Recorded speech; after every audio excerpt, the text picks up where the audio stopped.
Hey there, I'm Eric Youngberg, and my research was over telehealth and antidepressant abuse in college-aged students. So for some background information, telehealth is the system by which patients can meet with their doctors over video audio platforms such as Zoom or even a normal phone call to receive medical diagnoses and prescriptions.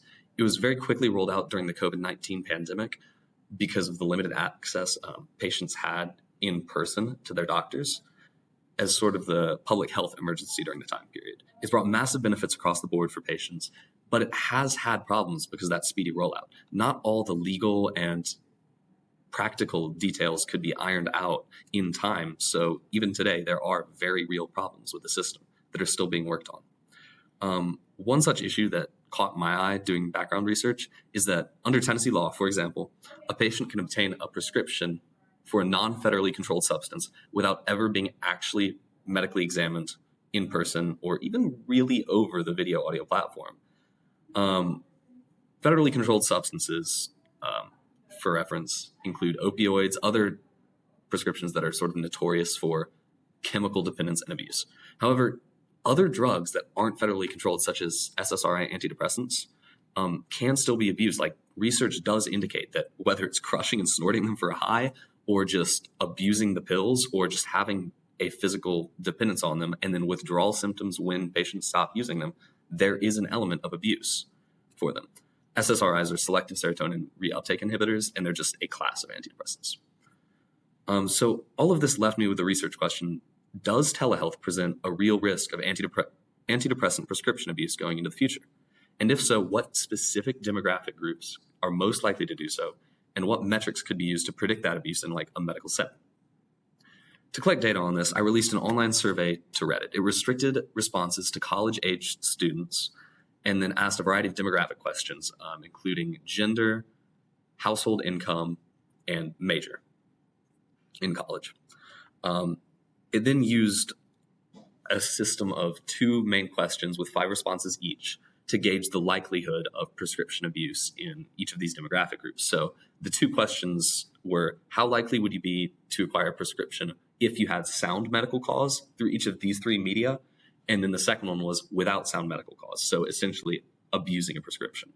The 3 media were in-person, telehealth, and unofficial methods, which is essentially getting it from a friend or buying it illegally. A value of 1 to 5 was assigned for each response, from extremely unlikely to extremely likely. And the mean values for each demographic group were compared to analyze the results. The main results indicate that, looking at the graph, figure 1, that telehealth, while in-person is the most likely method for acquisition for a sound medical cause, a prescription with sound medical cause, it actually transfers over to telehealth being the most likely method for an abusive prescription.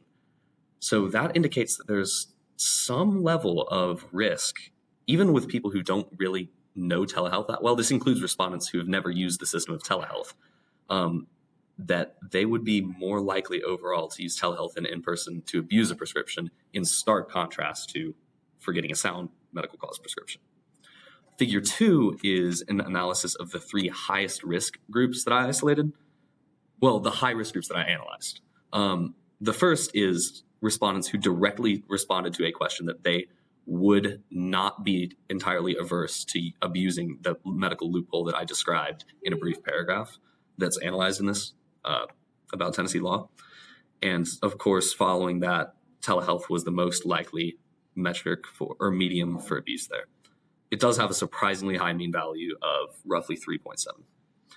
Alcohol, or respondents who use alcohol multiple times a week, had a surprisingly low mean value for each of the 3 metrics. It's barely higher than the overall average for without cause.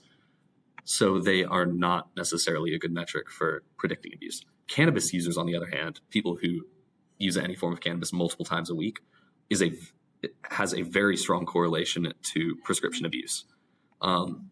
In-person is the highest metric here, but across the board, regular cannabis users are much more likely than the average of all respondents to abuse prescriptions through any of the 3 media. There also were results for every single demographic group that was analyzed, but the differences in each were relatively small. The The differences are listed in the conclusions, like which one had slightly higher risk, but they weren't very significant. In conclusion, there does exist a real risk for antidepressant abuse through telehealth, as indicated by Figure 1. Additionally, specific demographic groups, so men more than women, any other major more than business majors in college, and people with either very high or very low incomes more than people with like a sort of middle income were more likely to abuse prescription through telehealth.